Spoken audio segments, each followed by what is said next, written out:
just occurs here. This in question, we've got a trig expression, sin x minus cos x all squared, and we have to write it in a certain form. So in other words, we're simplifying this or changing it to some other form. So let's have a wee look at what we can do with sin x minus cos x all squared. So first thing would be, let's expand it, get rid of the brackets, and look at the mess that's left. See if we can make some simplifications in the debris that we get from getting rid of the brackets. So the first two terms, sin x times sin x, that's sin squared x. Outside 2 minus sin x cos x, inside 2 minus sin x cos x. That'll give us minus 2 lots of sin x cos x. And then the lasts multiplied together be plus cos squared x. If you're a bit doubtful about that, think of a minus b all squared, a minus b times a minus b, and when we multiply that out we get a squared minus 2ab plus b squared. And that's a simpler one with just an a and a b. Here we've got sin x and cos x instead of a and b. So what do we know about this? Well, maybe recognise that sin squared x plus cos squared x is a well-known result, that equals 1. Let's just group them. And also 2 sin x cos x should be familiar to you as one of the double angle formulae. So this is 1 and this is sin 2x. Now let's compare it with the form that they ask us to write it in. They say p plus q sin r x, where these are all integers. Well, certainly p is 1, q will be negative 1, you're adding negative 1, and r is 2, and these are all integers. P is 1, q is negative 1, r is 2, they're all integers. Now we're not asked to give the values of p, q and r.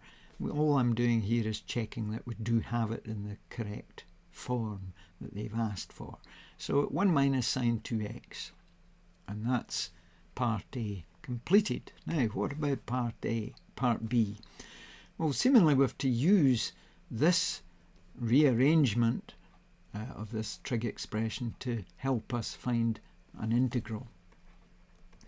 So the integral we're after is the integral of the expression in part A that we've already worked out as 1 minus sin 2x. So let's see if we can integrate this, and we'll integrate each part of it. If we integrate 1, we get x. Differentiate back to check. When you differentiate x, you get back to 1. Now, when we integrate sine, do we get a cosine? No, we get a negative cosine. An integral of sine x gives us negative cos x plus a constant. And if there's a number in there, because we're integrating, we divide by that number. So we'll get a negative cos 2x, but divided by 2. Now if you want to check, you can differentiate back. If we say y is equal to that, dy by dx would be differentiating cosine to get negative sine. That cancels that negative, and 2x, this is a chain rule, it's not an x, it's a 2x, so there'd be a factor of 2 that would appear, and since there's a 2 on the bottom, that cancels. So differentiating back using the chain rule, we get a positive sin 2x time an adjustment of 2 because it's a chain rule. That cancels with the 2 that's already there, and it gets us back to that sin 2x. And don't forget the constant. So let's see if we can simplify this. It's x, the two negatives, that'll be positive, and we've got a half of cos 2x. Cos 2x divided by 2 plus c. and fair enough, you can write it that other way, x plus a half of cos 2x, exactly the same as what we have there. Either of these would be satisfactory. So that's the integral completed. That's Mr. Corsi signing out. Hope you enjoyed the video.